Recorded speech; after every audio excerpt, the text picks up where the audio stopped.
I'm Sean. I'm a virtual reality artist based here in London. So the big difference for what I do is that I use VR as the tool for creativity. I don't use keyboards and a mouse. I use VR as the tool to be able to generate ideas and help people be able to get their ideas out of their head and into a three-dimensional version of that idea really, really quickly. So if you've ever used any of these controllers, they all have very similarly placed buttons, but more or less you've got the buttons here. You've got a grab button, which is green. Everyone can see that? You've got the blue buttons, which is the select button. You've got the yellow buttons up the front, which are the menu buttons. And then you've got thumb pads, which give you information depending on what you're using and what tools. So what you can do is you can obviously, with lots of applications, you can use the full gamut of zoom. So you can be on the floor level, or you can zoom it down to be the size of a god if you want to. You can open up the menu with the yellow button. You can bring in your object shelf and your timeline. And the object shelf is where all your assets are, and the timeline is obviously where you can see your animation. You can also pull in the paint option. And then on this toolbox, you've also got sun, which always gets a bit of a woo. You can actually see the sun as it moves through the scene and make it night. So I'm going to make it night because that's always good for lighting. I didn't get a woo there because I was being cocky and said it normally gets a woo. Okay, so again, you know, what you have over here are a number of different features, but you've got the ability to snap to the grid. You'll be able to have a more accurate moving process. You've also got the gizmo tool, which allows you to move things up or down. You can see with this little handy hint that comes up, it's how you scale and move things around. So I'm going to put that on. And then you've got the ability to hide the tools, freeze the assets so that they can't be edited, back and forth, group, and then a microphone so you can do some karaoke. No, I kid, that's for recording audio. Okay, so now you've got your basic tool set all up. What you can do from there is you can go in and there are some default options. So one of the first ones you'll look at is primitives. And it is as simple as sort of taking a primitive and putting it into a scene. So now you've got an egg.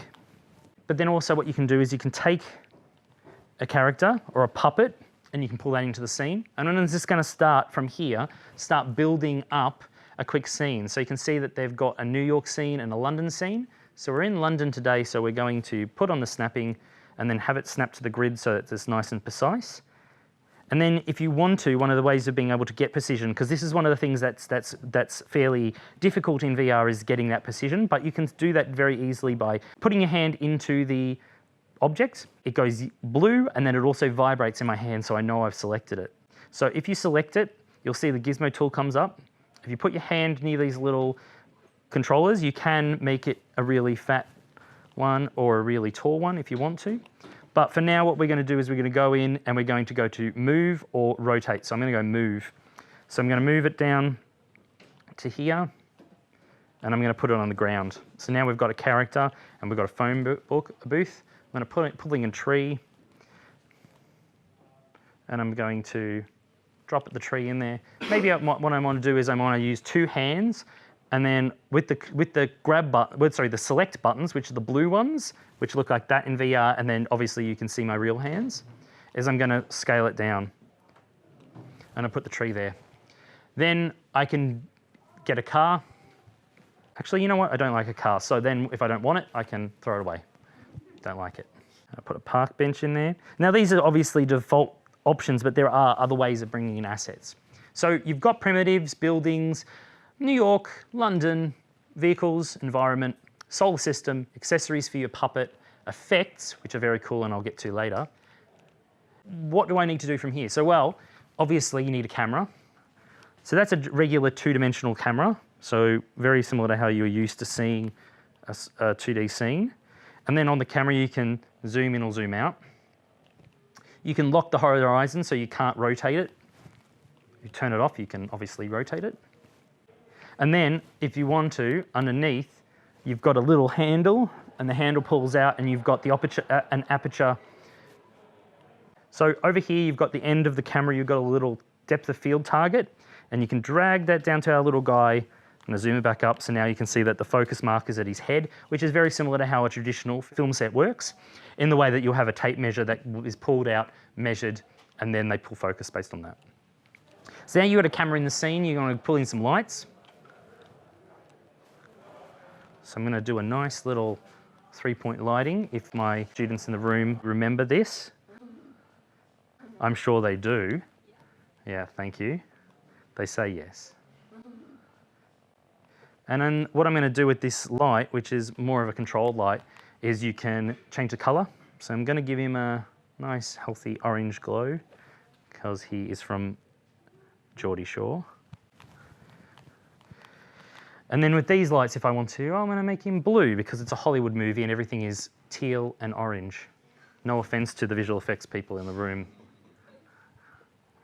Then from there, obviously, you have default environments, so you can make something pitch black if you want, which is only a subtle change because we were already dark. So into a day scene with a skybox, or we can bring it into a sepia or black and white version. And then we can also put text in there as well if we want. Get close to the text, and then you'll see that there's this little tick box on the thumb pad. If you hold it whilst selecting it, you'll bring up these menus, and you can duplicate or delete. You can export that particular section as an OBJ or a FBX.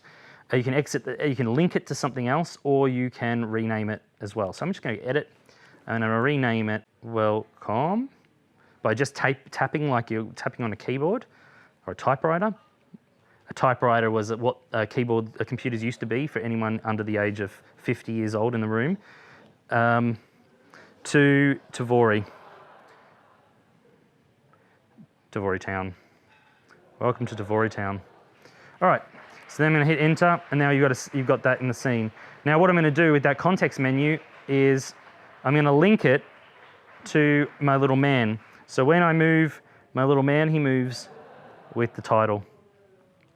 Okay, so on this hand you can obviously go back or forth. Now we've got lights, we've got cameras, we've got a scene. We can also think maybe we want to put a 360-degree camera in there. And this looks very much like an Insta Pro camera, and you can line him up like this. You can hit the button on the top, have a look at what the scene might look like in a 360 export, and that saves to the desktop. And yeah, okay, cool, that's good. I like how that's working.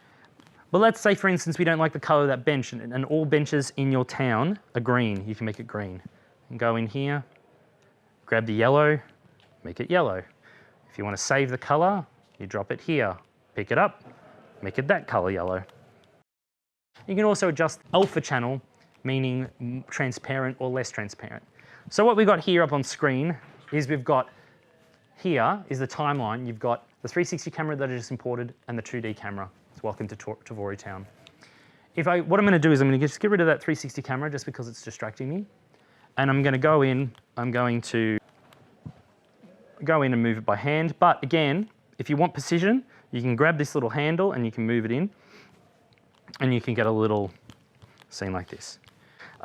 We can do that. So now you've got a scene. So this is how quick you can set up a set. You can import in an OBJ, or a FBX file and video, or 360 photos. And then, so you can work with all those different assets. Like I showed you before, in here you've got this export folder is literally just on the desktop, you import things into the scene and they go from there.